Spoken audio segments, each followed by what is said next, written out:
Hello and welcome to another episode of the Transfix Take podcast, where we are performance driven. It's the week of April 19th, and we are bringing you news, insights, and trends from shippers and carriers from our market expert, Justin Mays. Mays, after a great weekend, it's always great to be with you. How's it going? Hey Jenny, great to be back with you again this week to talk more freight after this beautiful weekend we witnessed in both Atlanta and New York City. So after hearing the Transfix take on the state of freight with Paul Pajumsky, I'm curious to know, are we in a bullish or bearish market for carriers, Mays? The bear market continues for carriers.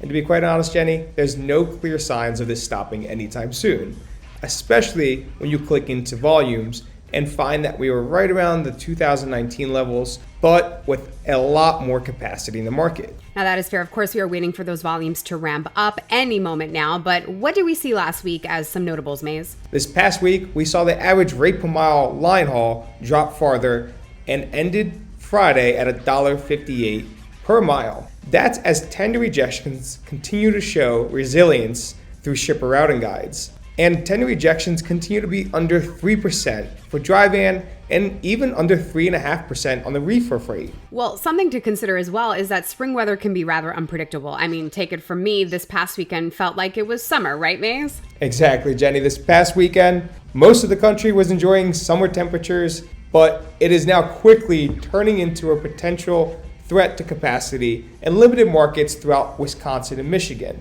Though I do not believe this is going to bring a noticeable change in capacity in these markets as the Midwest continues to loosen as a whole. So if I'm reading between the lines here, Mays, what I'm hearing is there aren't going to be many changes to the market anytime soon. Is that right?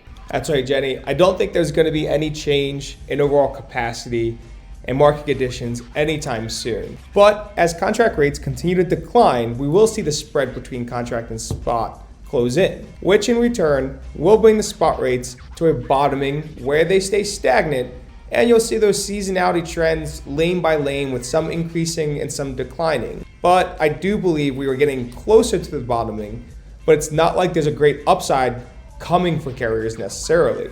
We're mainly going to remain pretty stagnant through the rest of this year unless something significant happens with imports or inventory levels or even wide-scale weather events. But at the end of the day, Jenny, for the remainder of this year, we are probably going to be facing pretty loose capacity throughout the country. Oh, but hold on, Mays. What about produce season? Where are we at with that? I mean, we're still at the beginning. That's right, Jenny.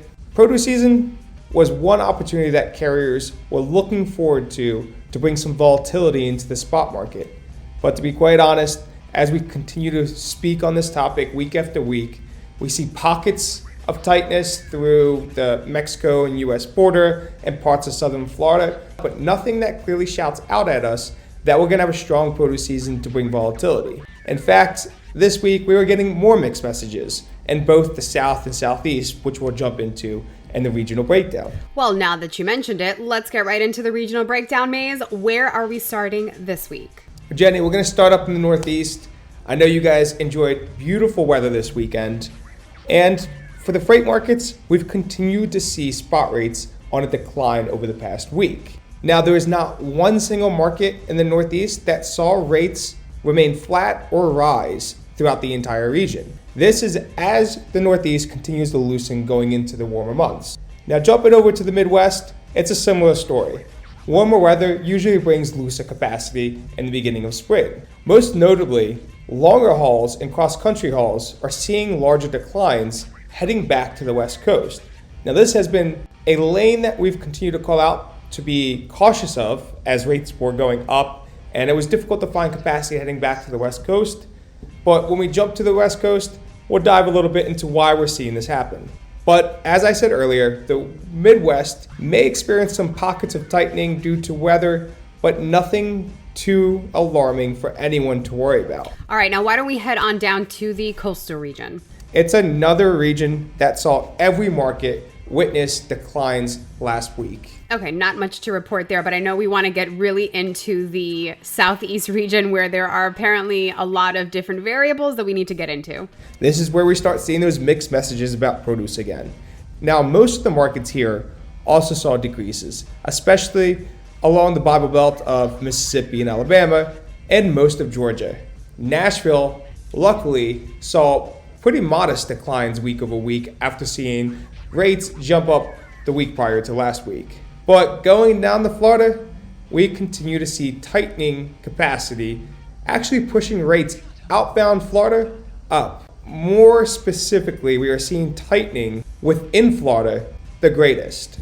This is the local lane, so anything 100 miles or less is seeing the most pressure for rates right now. Okay, certainly a market we're going to keep a close eye on over the next week or so, but I know we want to broaden out into the full southern region, and obviously since that was one that you called out for produce season. Now, Texas does make up most of the South, and when we dive into what we're seeing in Texas, the markets along the Mexico-US border are starting to see some pretty significant loosening. These markets are seeing rates decrease anywhere from 1.5% to almost 4% just over the last week. And even when we go to the larger markets by volume like Dallas and Houston, we are still seeing loosening week over week. Now, there are pockets of tightening like Amarillo, Texas, and different areas in Oklahoma, but overall, the South is seeing loosening capacity in favor of shippers. And why don't we close out with the final region, the West Coast? Save the West for last because we are seeing some that do have a cause and effect for other regions. And the most noticeable one is freight heading back into the West Coast from the Midwest, the Northeast, the coastal region, and Southeast are seeing rates decline. Now, these lanes were region-to-region lanes that I continue to call out that carriers are probably not going to be taking due to the outbound rates on the West Coast, and shippers would have trouble covering them. Well, over the last 7 to 10 days, we've seen this trend change. Rates going back to the West Coast from these regions, especially California, are starting to see decreases and an easing of capacity. Now, there's always that reason with supply and demand, and that's because outbound rates out of a lot of the West, and when I say West, Jenny, I do primarily mean California, but we are seeing rates rise, leaving specifically Southern California, parts of the Denver, Colorado market, and Northern California leaking over to Washington and Oregon. Now, this is surprising because the West Coast has seen the most loosening over the past 6 months. But have we started to reach our bottoming of rate declines out of the West Coast? I'm really hoping so at this point, but what do you think, Maze? I don't think so just yet, but it is important to call out that volumes out of Southern California, which is known as the huge freight mecca, have been significantly declining year over year.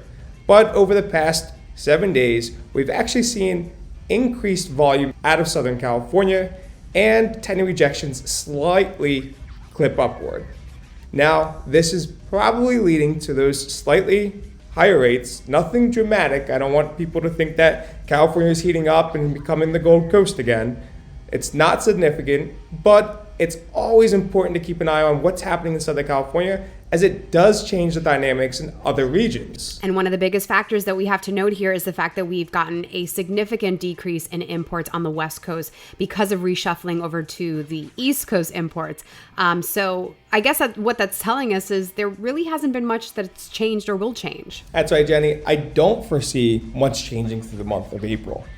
I don't think that we're going to see a strong produce season. We will still see the trends that we would normally see in outbound markets or, freight going into those produce-stricken markets. But overall, April is going to continue to be a month heavily in the shipper's favor. Now, it'll be interesting to see where the spot-to-contract rate spread comes in at going into May. And as always, we're going to continue to keep an eye on imports on the West Coast and East Coast, as those are drivers for over-the-road freight. All eyes are on imports. Of course, we'll get into that on a deeper level next week, as well as what's going on in the state of rail freight. Until then, we will see you next week with an all-new episode of the Transfix Take podcast. Drive safely. All views and opinions expressed in this podcast are those of the speakers and do not necessarily reflect the views or positions of Transfix Inc. or any parent companies or affiliates or the companies with which the participants are affiliated and may have been previously disseminated by them. The views and opinions expressed in this podcast are based upon information considered reliable, but neither Transfix Inc. nor its affiliates nor the companies with which the participants are affiliated warrant its completeness or accuracy, and it should not be relied upon as such. All views and opinions are subject to change.